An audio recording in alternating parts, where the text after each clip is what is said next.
Boom. What is up, Benjamin? Um, Not too much somehow. I'm Hey, still in Cape Town, but it feels like I'm working a lot and not using the beauty of Cape Town that's a the shame. way I was planning Guess to what? do it. Guess what? LinkedIn just told me. That a new fantastic weekly show has started. Yes, it has. With top news from the world of sports and technology. I'm That's what I loving put it. in there. Very good. Very good. I'm loving this little marketing work you're doing. That's keeping you busy and But outside fun fact, inside fun in fact, Cape Town. not sure if it's the same for you, but I get an email. Don't forget the show is starting in so and so many hours. It's you and X others joining, and I'm not reading what X is, but I'm always a bit sad to read that number. No, So I don't know. I don't get the email, but I just got the notification. So yeah, there you go. It's something. Yeah, the show is tied to one personal account as well, so that would be me then. So maybe that's why I get the notification. But yeah, always. I mean, that is only the amount of people who like signed up for it before, but then there are obviously some more joining later on. But yeah, whatever. Um, by the way, I've realized ever since we started the let's say new format or under the new name, we don't get lots of chat messages anymore. So Comments, I would no? like to encourage everyone who's listening to do so. We got one from Vishnu from our team, but that was at the very end of the show. So sorry, Vishnu, it doesn't count entirely, even though we appreciate the message. Fair, yeah. I mean, I guess we have to, which is great that you're doing, getting a little bit marketing sprucing and things. We have to do a bit more of that to get the word of the show out, but it'll build, it'll build. Yep.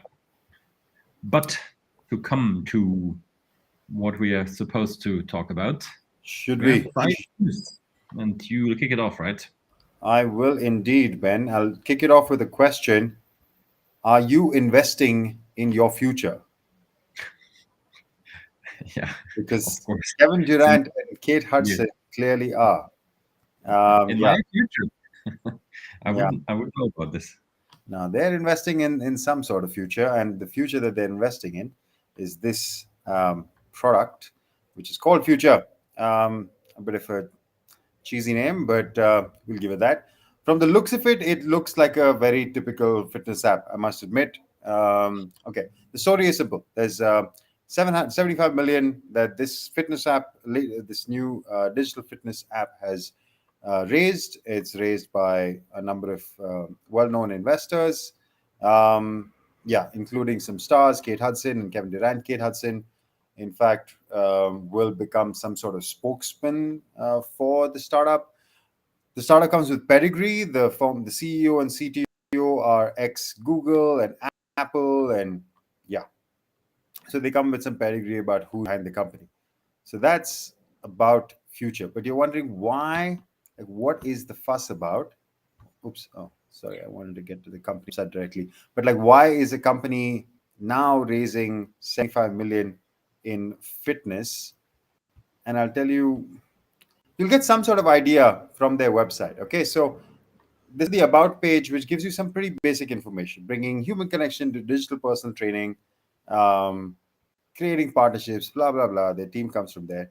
Unlike any other fitness solution, this caught my eye because if you read the para below, it says it combines technology and content and elite trainers and with personalized audio coaching and that. It's like, isn't that every other fitness solution out there? But wait, there is a difference. So Future's promise is pretty big.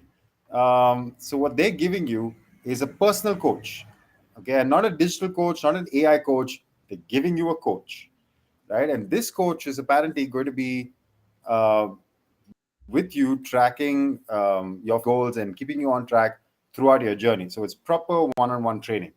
Not just that, I mean, there's a video over here which I won't play right now, but if you have the time, check it out. Like, I mean, because I have to turn on the audio for you to get the context.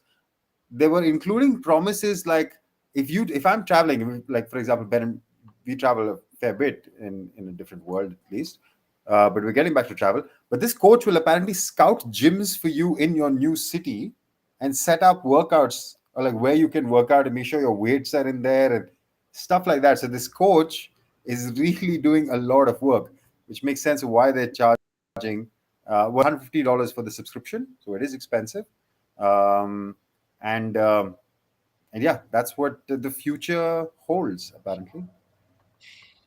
All right. I mean, it sounds more like a concierge service than Yeah, just a.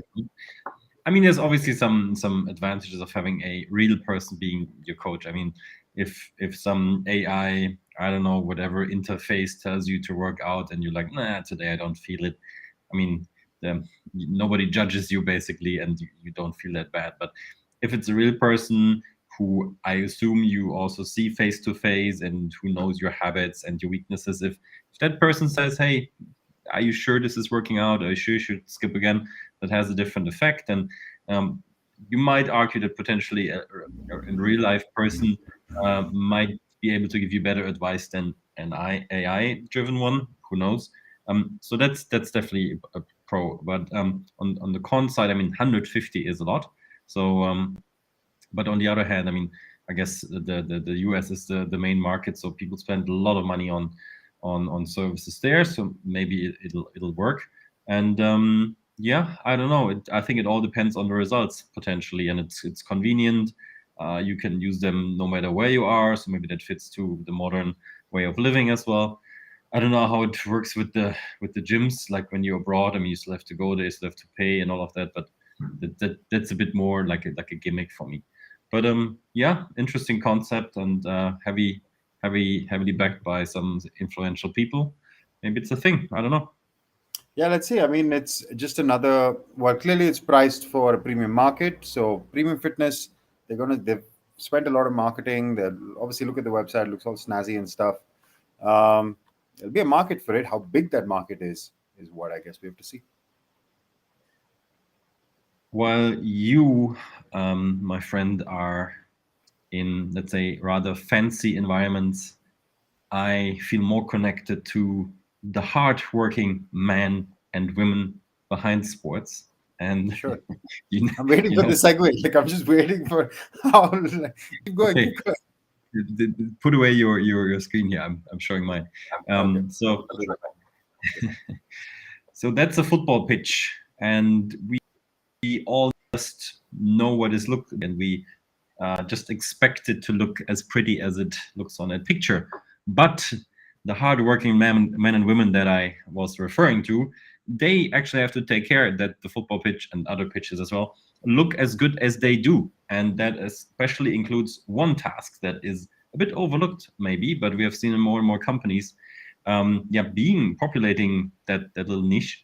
And there's one that is called Danish robotics company, and they have a product called Tiny Mobile Robots. They got an investment recently from a German company. I think internationally you would say Steel, we would say Stiel. And they invested in this company, and what they do will best show via this video. I hope it's gonna play. And it's funny, all those videos pretty much look all the same with those products. So that little guy that you see here, maybe not so little after all, does the job that typically somebody had to do manually before. So it is a, what do you call it, a line painting robot or something like this. And it's, you're laughing, and it's a smart one, or it's a, let's say, one that does all the work for you, because you have this tablet, you just choose the kind of pitch that you want, and boom, that your little friend is gonna do the work for you. Why is steel an interesting one? Because I know them from other fields, and it's marked here. It's the world's leading manufacturer for, and that's where I know them from, chainsaw power tools, forestry machinery, and I didn't know that, robotic lawn mowers for prosumers and professionals. So it actually fits into their field really well. And yeah, so they have acquired 23%. Amount was not disclosed, and they're gonna help the company with expansion into the US, where Steel apparently has lots of stores. So they're actually using the reach of Steel to promote and sell this machine. That's what it looks like. And I think somewhere it was also showing which fields it can cover, but I don't know exactly where that was. While I search for this, what do you think about this solution? Well, firstly, I think the segue was all over the place. I mean, you could have gone from the future to robots, and instead you went like to hardworking men and women. Who, by the way, this robot is replacing. So I don't think it's that good for the hardworking men and women. I Yeah. think it's only here. You'll tell me it's not, but come on. But look at him. He's struggling. He's clearly, I mean, look at his face. And yeah, he's struggling. But the point is that he's now not struggling with other people. He's struggling alone because he is banging on this app and this app is not working anymore. Otherwise, he was shouting at the guy who's not tainted it correctly in the corner. That's the struggle. But anyway, so Yeah. about the solution, yeah, cool. I think we know this company. We've featured them on our channels and in other stuff in the past. It's a different one. There's more than one. There's more. This is a different one. Okay, Yeah. Then I don't, maybe I'm mistaken. But yeah, the same solution, at least a similar solution. And I guess then the market is pretty big, or bigger than we thought. The funding round is for a majority stake, I believe. And yeah, best of luck with the guys. Can't wait to see what else these tiny robots get up to. I think it was just 23%, so no majority. But what I like is, I mean, look at this. I mean, that's a massive field. Lots of painting that had to be done, but it's also athletics, it's rugby, it's tennis. They also give you the time. It can be done in 2 hours, apparently. That's what it said. So I mean, these things are pretty quick, yeah. Tennis in 10 minutes, men's lacrosse, the list goes on. So it's actually pretty impressive, and you save a lot of time. I don't know how often you have to do this, but yeah, I think it's a real pain in the behind if you have to do all of this manually. Yeah, that actually is a great point, because now I know exactly why that guy is struggling, because somebody asked him to paint the tennis court in 10 minutes and now he's like, what do I do? And then they gave him the robot and then he's like, shit, now my job is gone. But okay. I'm curious about your segue more than everything else now. No segue. Just going to story number 3 is on women's sports. So this is an interesting one. Actually, I read the article in 3 different places, and I'm not entirely sure what the model of launch is. But at least there's a dedicated women's sports network that is going to come out in 2022 later this year. So it's going to be launched by Fast Studios, is the production company. But it says initially on one website it said it'll be a streaming platform. This one says it'll get debuted on free ad-supported other streaming platforms. So it's not like their own channel, which means, I don't know, will it go up on YouTube? And yeah, because so it's not going on subscription-based streaming platforms like Netflix or DAZN or anything. But either ways, we'll see where exactly they land. The goal is to provide a dedicated channel to women's sports. Fantastic goal. Hope they do really well. They've already signed a bunch of women's leagues, the LPGA, US Ski and Snowboard, and the World Surf League, something that I have jumped into very recently and thoroughly enjoy, especially when other people get wiped out. It's fun to watch. So this is the channel, and the guys behind Fast Studios, I'd also seen this on another story, come with some pedigree. They have done channels in the past. They had launched a similar channel for the Spartan races. They had launched something for Racing America, which is a grassroots racing program for people from the military. They've done a few different things. So they come with some pedigree in sports broadcasting. And yeah, now they're doing something dedicated to women's sports. Yeah, not too much to add, actually. It's just good to see. I mean, just women's sports also had some amazing investors. I can't recall them by name, to be honest. I remember there were some big names behind it. Obviously taking the next step now. I think Boardroom, I think, was in. So Kevin Durant was somehow involved as well in the launch of this one. Maybe that's a connection here from News 1 to News 3. And I mean, last week I think we spoke about the investment into the WNBA. So lots of attention, more audiences, bigger audience, more reach. Yeah, something happening in women's sport finally. Yep.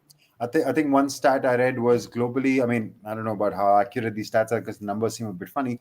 But globally, women account for 40% of sports participation, but only 4% of sports broadcasting time. Yeah, we know women's sports is broadcasted very low. Yeah, wherever that actual number is in terms of participation or broadcasting, we know it's low. So things like this can only help move the needle. So good job. Yep. And then on to my favorite topic. You know what's coming, I think.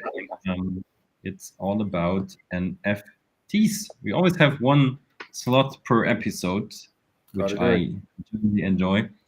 Yeah, we got a bunch of news around, let's say, major sports events, and there are a bunch of them happening these days. And we're starting with the upcoming NBA All-Star Game, which is going to take place in Cleveland.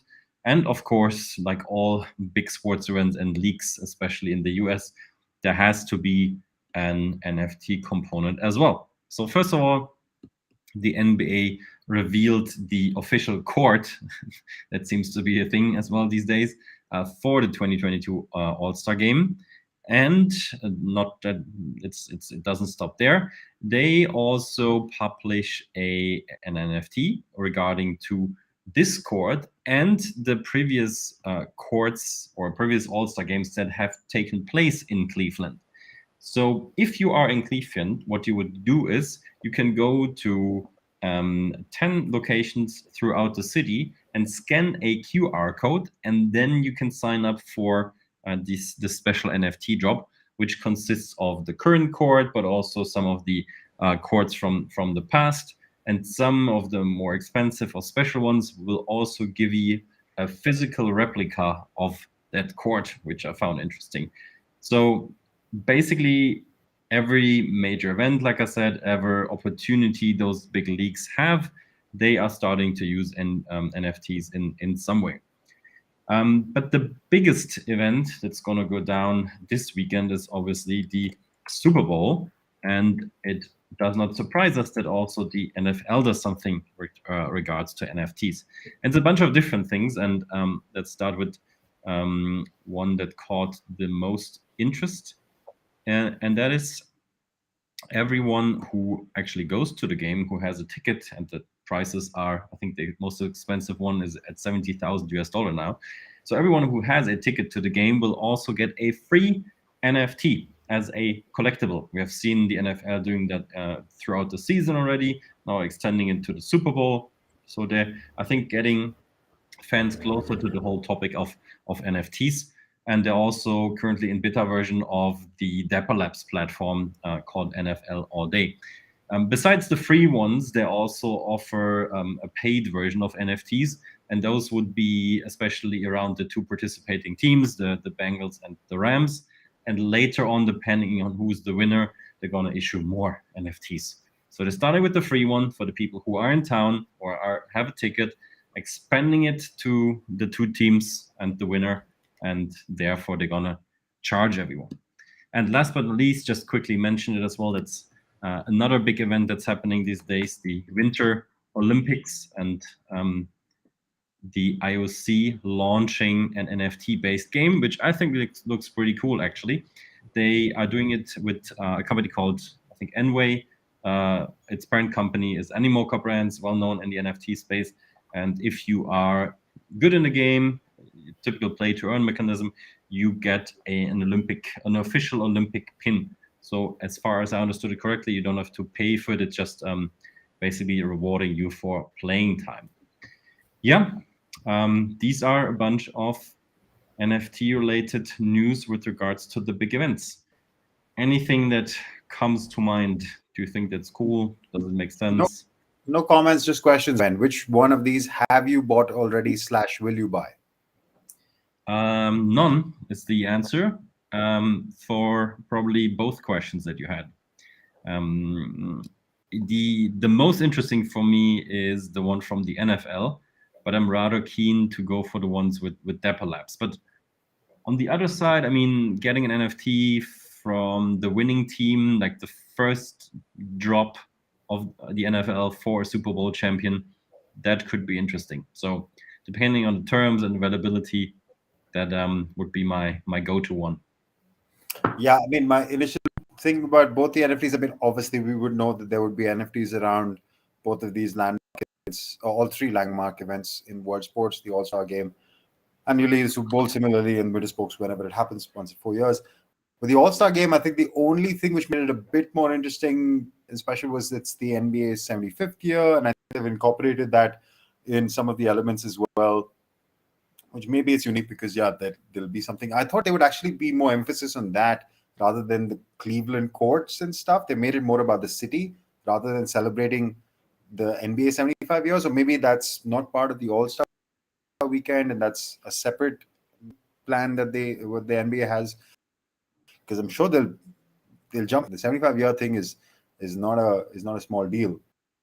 So that was my only surprise. The courts looked interesting. Yeah, not particularly interesting to me. But I think the most collector's value is in the first ever Super Bowl NFT, and I mean the Super Bowl, like in if you compare that with all the sports events globally, that's at least top 3. Let's put it that way. No, it leads consistently. Actually, speaking of which, before we jump to the top story, who are you putting your money on, your NFT on, I should say? That's a tough question. I've asked myself that one. So I'm not going to put money on it and NFTs. I mean, I'd be happy for both. It's one of the few finals where like, okay, I'm fine with both. I mean, both quarterbacks are great. The Bengals are great underdog story. The Rams are dominating this season. So I just want to see an interesting game.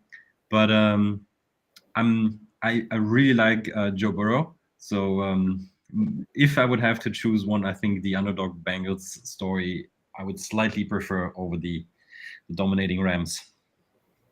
Yeah, actually, funnily, we're going to agree there. I mean, for me, no other reason. I don't have any particular affiliation, but I mean, they knocked out the first seed and the second seed on in their bracket on the way to the bowl. So yeah, I mean, they've knocked out some big guns. Let's see if they can. But the biggest news of the week is that the NFL is coming to Germany this year. So yes, yeah. I pinged you that just before we started. That's my main news. You can go for a game in Munich. Or we both can, maybe. I mean, it's going to happen. I mean, the first ever NFL game officially on German ground. This guy is going to be there, no matter what it costs. For sure. All right, let's bring this one home. Please do. We're going to talk about innovation in broadcasting. Actually, we just talked about the Winter Olympics, and this is what else is happening at the Winter Olympics. By the way, I think we've done this shout out before already, but I want to do it again. I'm loving how much innovation we're seeing from the IOC in so many different ways, in the Summer Olympics, in the Winter Olympics. I mean, okay, let's be honest, VR at Winter Olympics is not super innovative. It's not something new, but the fact that they are consistently launching these things, which are now default in other sports, which you wouldn't think the Olympics would be on board with, is great to see. So kudos to the innovation team at the IOC. Looking forward to what Paris brings. So that's number one. Number two, the actual story itself. It's pretty straightforward. Comcast has actually got a VR platform, I wouldn't say a VR platform, but they're making a ton of content available on VR from the Winter Olympics. So you can live stream the ice hockey, snowboarding, and ice skating through your Oculus headset. These are for subscribers of Xfinity, which I don't know, whoever is using Comcast in the US will know what that means. Is that the basic package, or maybe that's some sort of premium subscription package? But yeah, if you are an Xfinity subscriber, you will get over 150 hours of both live and on demand. Live is the one that I find interesting. I'm curious to see what that looks like. We don't have an Oculus. We'll not be able to see that. I'm done telling this to our listeners. The next time I bring this up, we'll be wearing the Oculus headset that we have bought. So that's where that story is going. But so this is on one side. So innovation in media and broadcasting, VR at the Olympics. So yeah, if anybody is listening, anybody's watching, the millions who are watching, if you catch the Olympics in VR on Comcast, let us know what that's like. But another story, which is the Netaverse.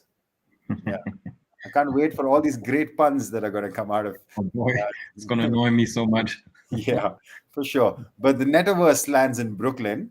Um, Now, yeah, I mean the image is what it is. I think that the story has a video clip as well, which I'll play. So it's basically the 3D rendering of live basketball, which is where the Nets are going. So you can do everything that you can imagine you can do. You can pick your POV, you can follow a player, you can pick a spot on the court that you're watching the action from. Yeah, you can see how dynamically the camera angles change, slow down things, watch replays, so on and so forth. Everything that you can imagine that you could do with immersive broadcasting is what the Nets are bringing to the table. Now, what I found most interesting about the story is how they're doing it, because it seems like they've just gone like full on, yeah, invested big time in infrastructure. There are more than 100 Canon cameras. So this thing that they're doing themselves, it looks like, well, not in partnership with some cool young startup. They're building the solution themselves, 100 in partnership with some vendors, of course. They've got a bunch of Canon cameras installed at the center to bring this volumetric data, video data to their fans. This will be available on.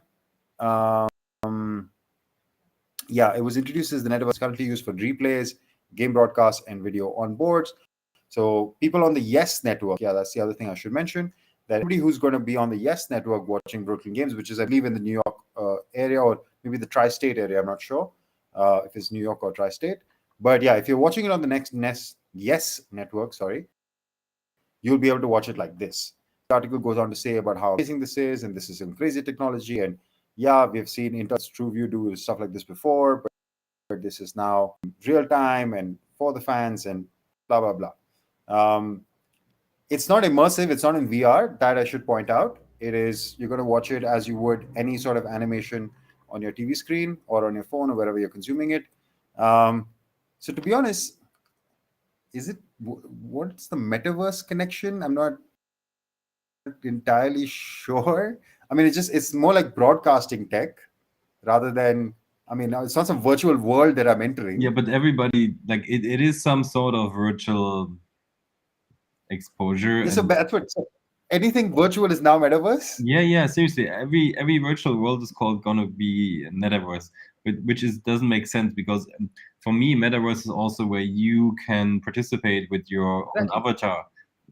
By the way, they're not calling it Metaverse; it's a Netaverse, so there is a difference. But yeah, it just sounds better now. But it reminds me of this one company from the Netherlands who you've been in touch with a bit more intensely. I forgot Beyond the name. Sports, big fan, Beyond yeah. Sports, exactly. Like it's pretty much the same idea, right? Besides, I mean, they don't work with cameras; they work with the positional data, right? Yeah. Their data source, I mean, they use cameras, of course, but they use a few different things. And also their rendering is, I mean, their use case is a bit different. I mean, it's immersive broadcast tech. But for example, they were they did the Nickelodeon partnership with the NFL last year, where people could go in and you can do animations in different ways. They try to make it more fun. For example, the same basketball game is happening on the moon, and all the athletes are in spacesuits, stuff like that. So they try to bring in those kind of layers, like the Fortnite kind of fun gamification into your streaming experience. This is just straight up, hey, get in there, watch it. How, like, the true deep fan would love to watch. But the question is, So I mean, it is all nice and all that, but it's a lot of effort, 100 cameras and producing this. So where is the monetization angle? Is there any betting integration? Is there any subscription? Is there something? Because otherwise, I'd say it's a nice gimmick. yeah, exactly. I mean, I think right now, at least the article, I'm just scrolling through it again, but I'm pretty sure I didn't read anything. There was along something above the video. I think. Wait a sec. Yeah, we've talked about new business models. We offer an alternative feed. Yeah, exactly. It was just that. So I can go watch the game as watching only James Harden, which is, yeah, okay, cool. But I'm sure, I mean, I'm sure there will be applications, and I'm sure plugins. yeah, because when I read it, I don't remember coming across something like that. But you're right. I'm sure they have to find better ways to monetize. Otherwise, this becomes just a product for, I mean, not just big fans of basketball, but big fans of the Nets, which Yeah. is great. By the way, speaking of which, I believe James Harden is unofficially put in a request to get traded to the 76ers. So I don't know. Really? Yeah, I just read that a couple of What? hours. Well, he said that the news, the article that I'm referring to, whether it's true or not, whatever, maybe it's just a rumor, but it's from the Athletic, so I usually trust it. Said that yeah, he doesn't want to do it through official channels because he's doesn't want to alienate any more fans. I don't know how many James Harden fans there are left in this world, but yeah, I mean, with the Sixers out of June, it's happening with Simmons as well. So yeah, I don't know if that's the place for him to go. Let's see. My Chicago Bulls are back this season. I'm really enjoying that. Yeah, fantastic. An all-star starter as well on the Bulls, and one on the bench. They could have easily had two starters. Yeah. And yeah, Zach LaVine is in the contest. No, he's in the three-point contest. 3-pointer, yeah. Yeah. Right. Very cool. That is it for this week. Anything else we have to discuss? Not really, I believe. Yeah, just settling into the new format. Yeah, people will. New subscribers last week. Every time somebody subscribes, I get an email. So if you want to spam my inbox, that is your chance. I have to disable that feature. Very good. But yeah, guys, reach out to us. Give us any feedback is welcome. Drop us a chat. Drop us a yeah. Go ahead. Are you going to be in the same spot last week, or are you traveling? Next week, you mean? Yeah. Let me see. On the 17th. No. Next week I'm here. The week after, I'm not. I have 2 more episodes from Cape Town, then I'm back in Berlin. So you have the same. India. I have next week is my last episode in India. The following week will be an episode from Dubai. To be honest, Ben, you might have to do by yourself because I'll be at a wedding. So I don't know what the timings and stuff will be like. We can put that to a vote. If our audience would like to see a live stream from of an Indian Town wedding and an Indian wedding, I mean, it could be interesting. But yeah, and then the following week. Sorry. That's gonna ramp up our subscriber numbers. Yeah, I'm sure it will. But yeah, the following week we will both be in Berlin after a long time. All right. That's it. There's a helicopter here. It's getting loud. I don't know what it's doing. I keep muting myself. Let's end it here. All right. Yeah. Have a good week, everyone. See you. Speak to you next week.